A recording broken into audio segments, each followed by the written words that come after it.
Hello and welcome to a new video, Amendment to Ind AS 1. This amendment has two parts. One is classification of liabilities as current or non-current, and the second part is non-current liabilities with covenants. Now the first part, classification of liabilities as current or non-current, this amendment gives very specific guidance for a liability that when to classify a liability as current or non-current. So first we take this, then we will come to the second part. Para 69 of Ind AS 1, an entity shall classify a liability as current when it expects to settle the liability in its normal operating cycle. That is the first point. So operating cycle is the time period for converting the raw material into finished products. So when it is not clearly identifiable, this normal operating cycle, it is assumed to be 12 months. Second one is what? It holds the liability primarily for the purpose of trading. This means what? What is held for trading? Some financial liabilities that meet the definition of held for trading as per Ind AS 109 financial instruments. They are bank overdrafts and current tax liability. These are the two examples of liabilities primarily held for the purpose of trading. Second thing is what? The liability is due to be settled within 12 months after the reporting period. This is very straightforward. Nothing to explain. Last point, this para is changed. Entire thing is new. It does not have the right at the end of the reporting period to defer settlement of the liability for at least 12 months after the reporting period. That means only the entity's deferral right matters for classification. If it has the right to defer, it is non-current. Does not have the right to defer, it is current. Now, three things you see this underline: settled and settlement. This entity mentioned what is the exact meaning of this settlement. Settlement, it refers to a transfer to the counterparty that results in the extinguishment of the liability. The transfer could be of cash or other economic resources. Cash is also an economic resource. So they say it is cash or other economic resources or entity's own equity instrument. First thing is the cash. As you know that cash is an asset which can be disbursed without any restriction. That means what? That this is the most common way to settle a liability. Second is other economic resources. That means any economic resource other than cash. What is a economic resource? It is the right that has the potential to produce economic benefits. For example, deliver goods or provide services. So it can be transfer of cash, it can be delivery of goods, or it can be provision of services. Last one is entity's own equity instruments. That means what? Conversion of a liability through the issue of equity shares of the entity is also treated as settlement. There is one specific paragraph for these entities' own equity instruments. They talk about compound financial instruments. Now, a compound financial instrument had two components. One is liability component, other is called equity component. Now, the liability component of a compound financial instrument, that is the amortized cost of the initial carrying out of the liability, it does not affect this classification as current or non-current. There are two conditions. First is the option is at the discretion of the holder, that means the counterparty, and the entity treats the option as an equity instrument as per Ind AS 32. This means what? That when the option is at the discretion of the counterparty, if it is treated as equity instrument, it does not affect classification of current or non-current. But if the entity classifies that as a liability, it will definitely affect the classification. On the other hand, when the option is at the discretion of the entity, it will definitely affect classification between current or non-current. It is irrelevant whether the entity treats that option as a liability or as an equity instrument. Next, take the example 1.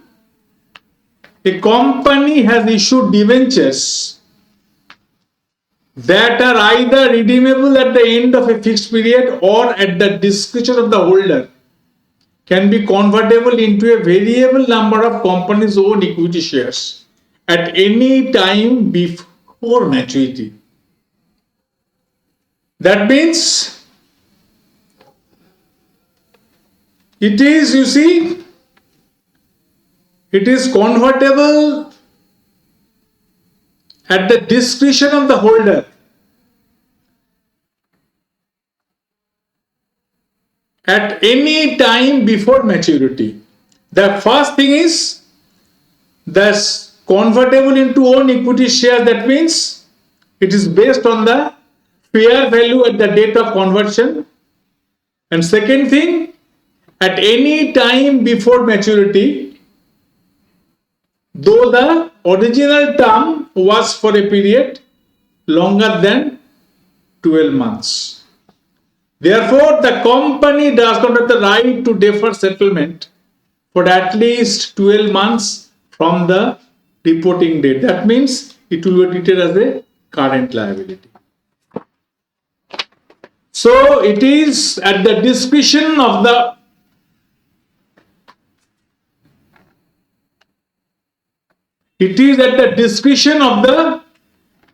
holder, and it is convertible into a variable number of company's own equity shares based on the fair value of that date at any time before maturity, although the time period is more than 12 months. Therefore, the company does not have the right to defer settlement for at least 12 months from the reporting period.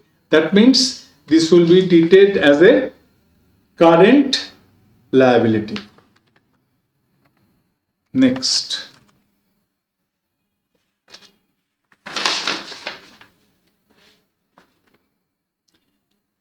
An entity's right to defer settlement of a liability for at least 12 months after the reporting period must have substance. Number 1. Second is, it must exist at the end of the reporting period. Substance means what? Substance is that a holder of a right has the practical ability to exercise it in any circumstances. The holder has the right, has the practical ability to exercise it in any circumstances.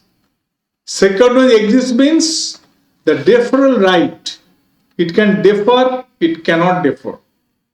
So the deferral right must legally exist in all realistic scenarios. Next, important this is, if an entity has the right at the end of the reporting period to roll over an obligation. What is rollover? To allow money that the entity owes to be paid at a later date.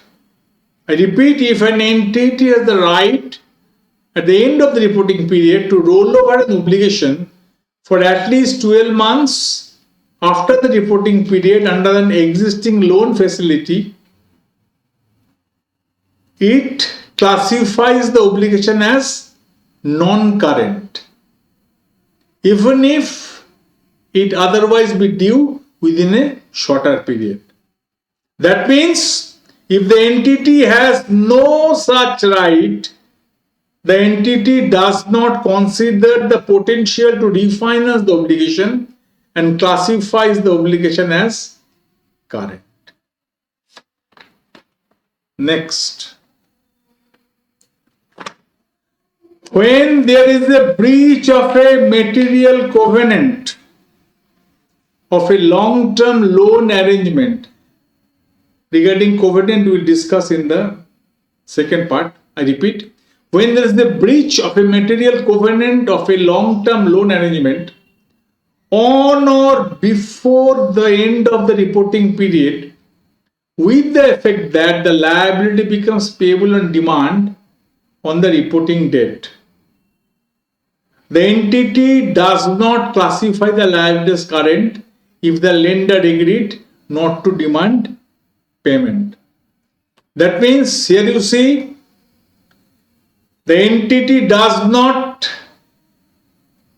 classify the liability as current if the lender agreed. When?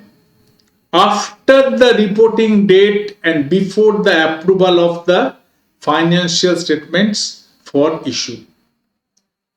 I repeat, if the lender agreed after the reporting date and before the approval of the financial statements issue. If the lender agreed not to demand payment as a consequence of the breach. This is the second part, non-current liabilities with covenants. An entity's right to defer settlement of a liability arising from a loan arrangement for at least 12 months after the reporting period may be subject to the entity complying with conditions specified in the loan arrangement. These are hereinafter referred to as covenants. So covenants include conditions in a loan arrangement that are complied with at or before the end of the reporting period, and that if breached can result in accelerated repayment of the related long-term loan facility. So simply, covenant is a formal agreement which, if breached, can warrant penalty. That can be in the form of accelerated repayment. Next, covenants can be either objective or subjective.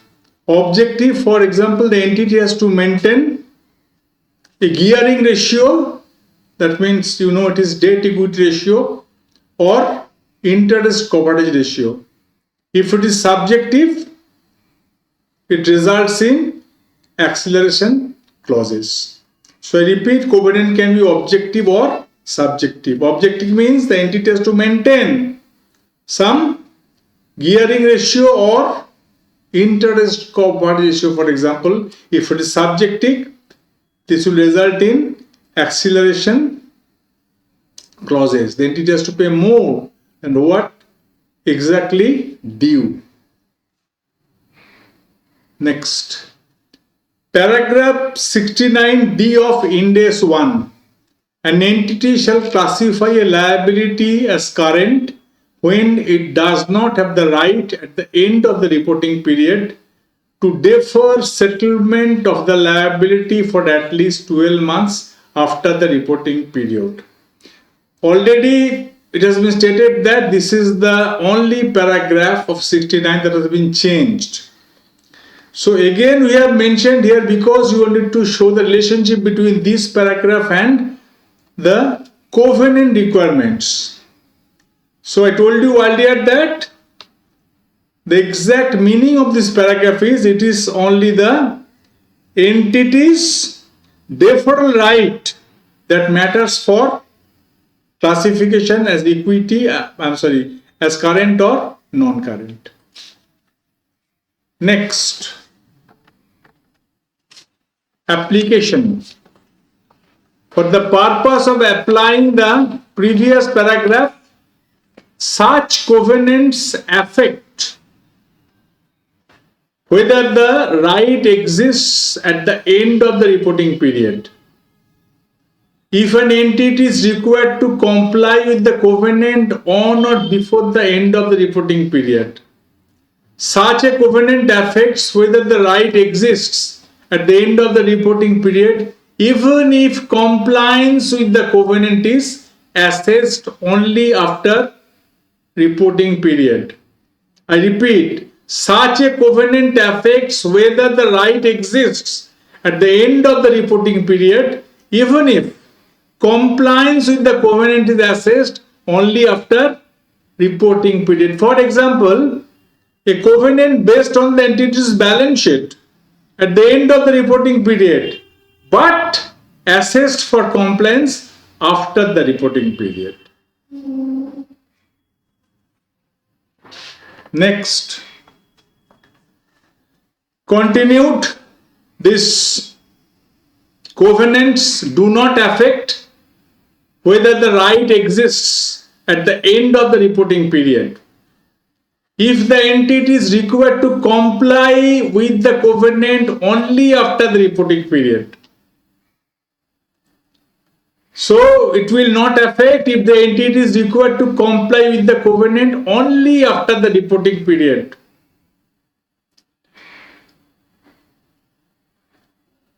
For example, a covenant based on the entity's balance sheets 6 months after the end of the reporting period. Say reporting 31st March, it will be assessed covenant based entity's balance sheet after 6 months, sometime in the month of July or August. Next, see one example. Entity A has a long-term loan that is repayable on 31st March 2030. For this loan, a covenant requires a debt-equity ratio of 1.5 as at 31st March 2026. If entity can comply with the covenant on 31st March 2026, it will classify the loan as non-current even if the lender reviews compliance in June 2026. After, date of the reporting period 31st March.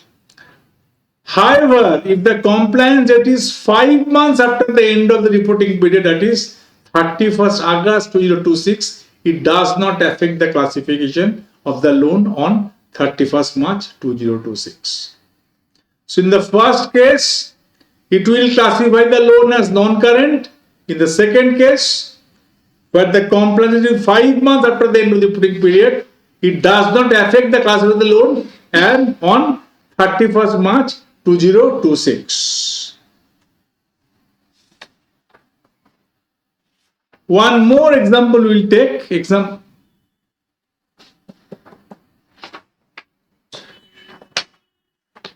Classification of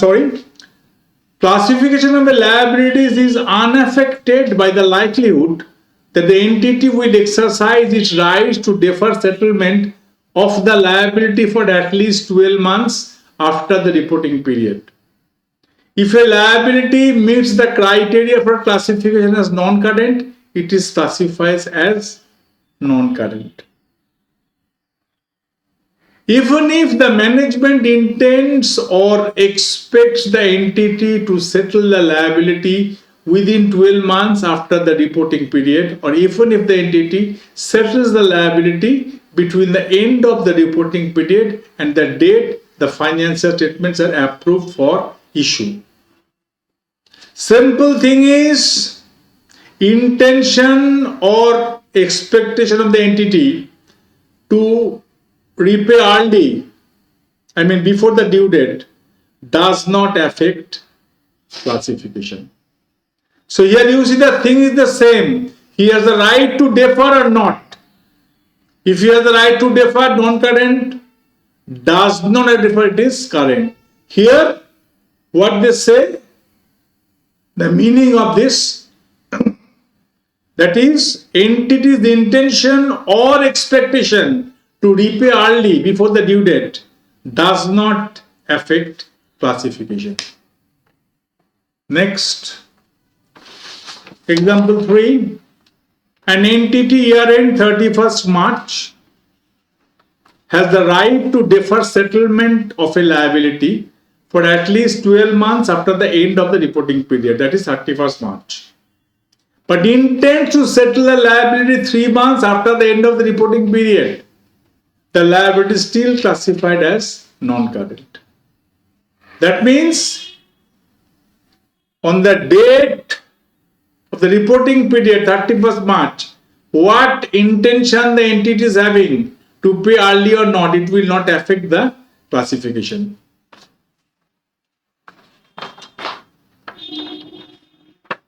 Next,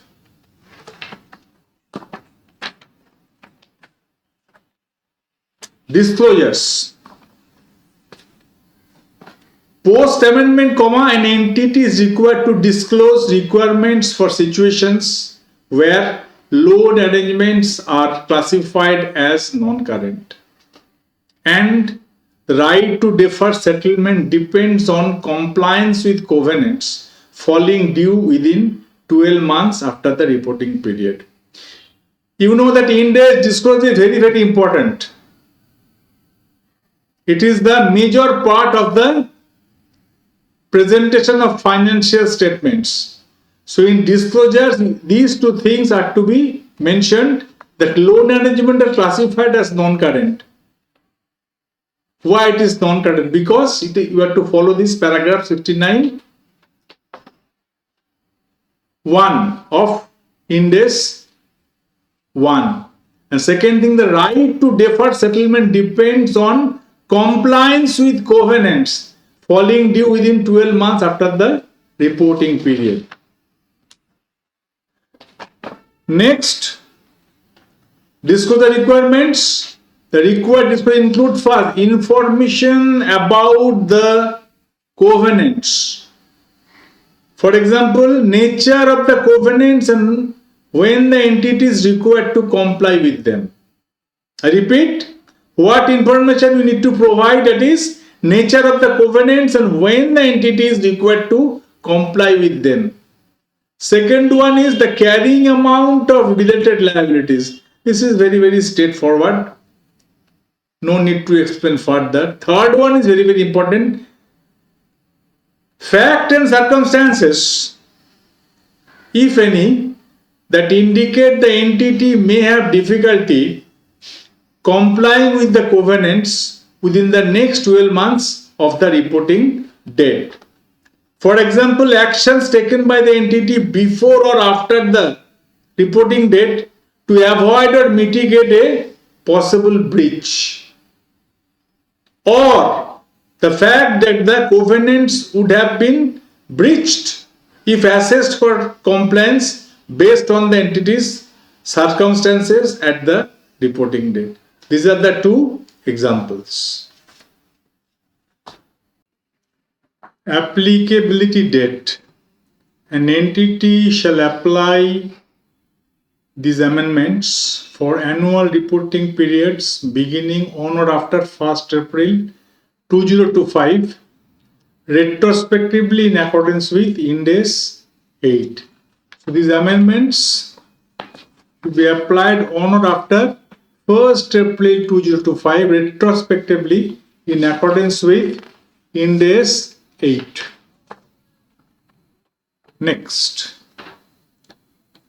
applicability date continued for annual reporting periods beginning on or after 1st April 2026, that is the next reporting period. An entity shall follow the following paragraphs retrospectively in accordance with Ind AS 8.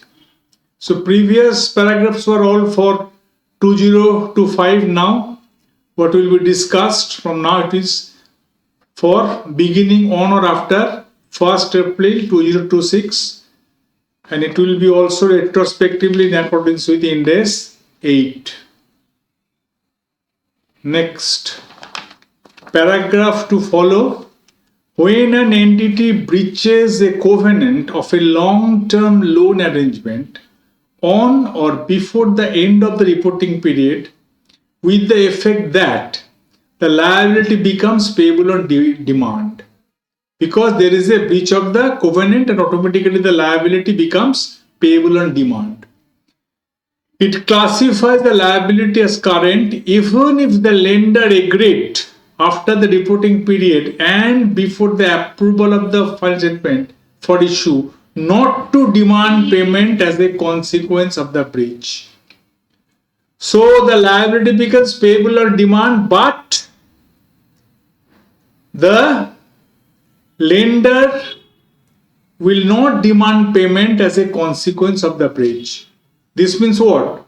An entity classifies the liability as current because at the end of the reporting period it does not have the right to defer the settlement for at least 12 months after the reporting date, because these things happened after the reporting period. Next, period of grace.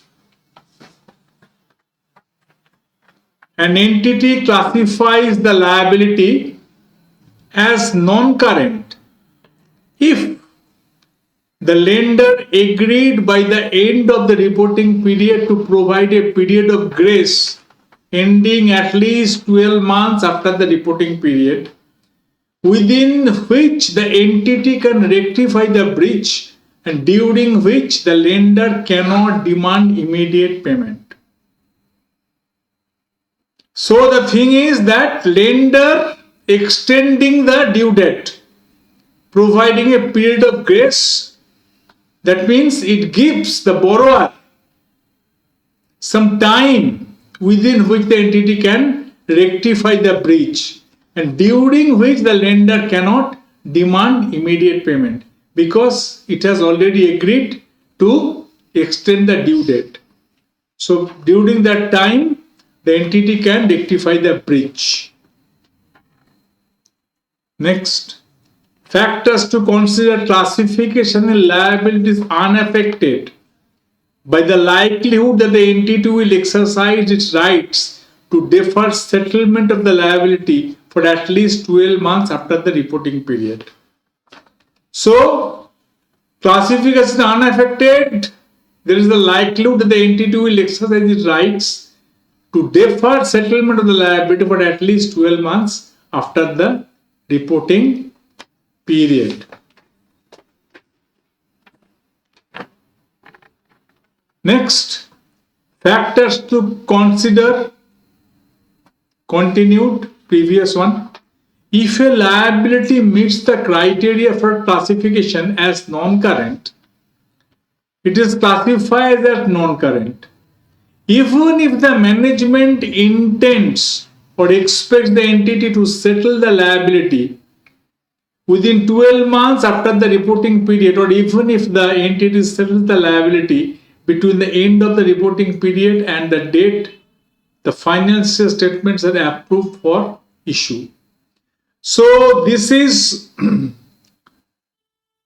classified as non-current because it meets the criteria for classification.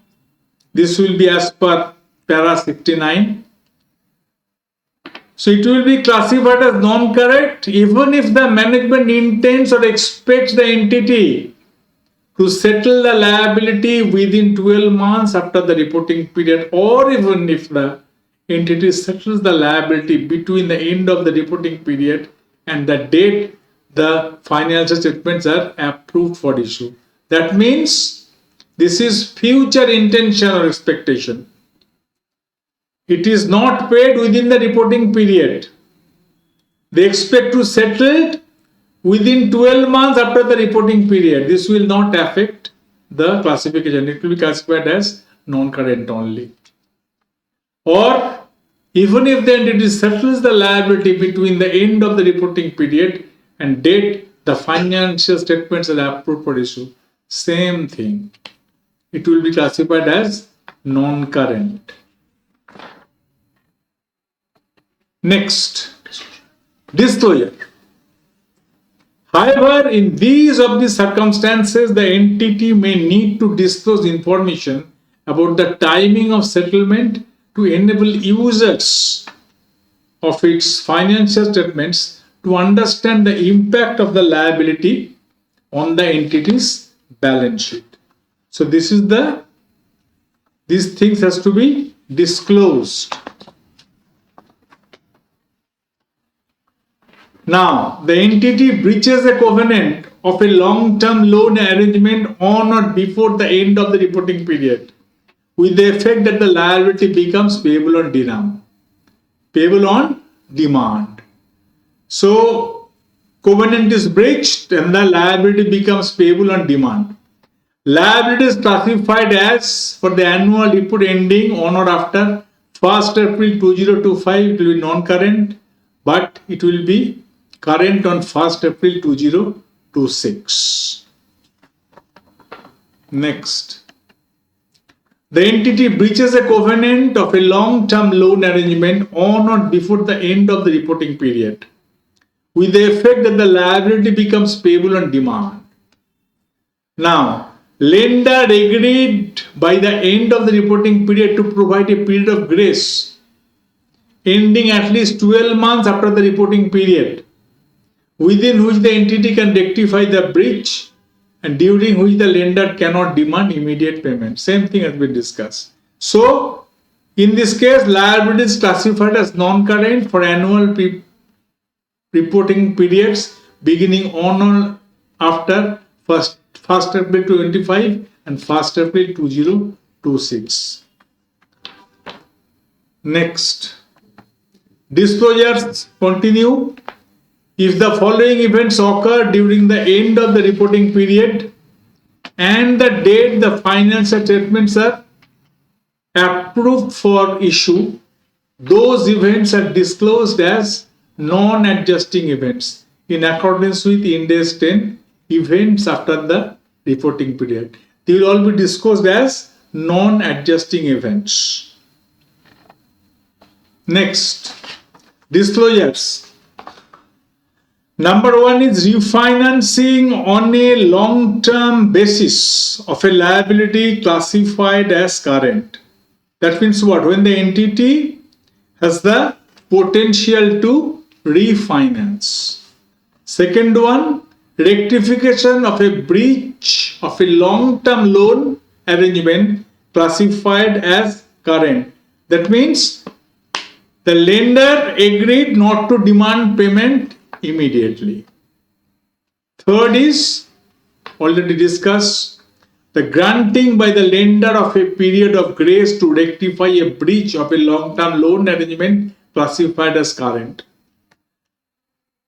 The covenant was breached, liability was payable on demand, but the lender allowed a period of grace, that means the due date is extended, and within which the borrower gets some time to rectify the breach. Last one, settlement of a liability classified as non-current. This means that the entity intends or decides to make an early payment before the amount is due. Thank you. For more such videos on Ind AS, please visit www.indaasedu.com.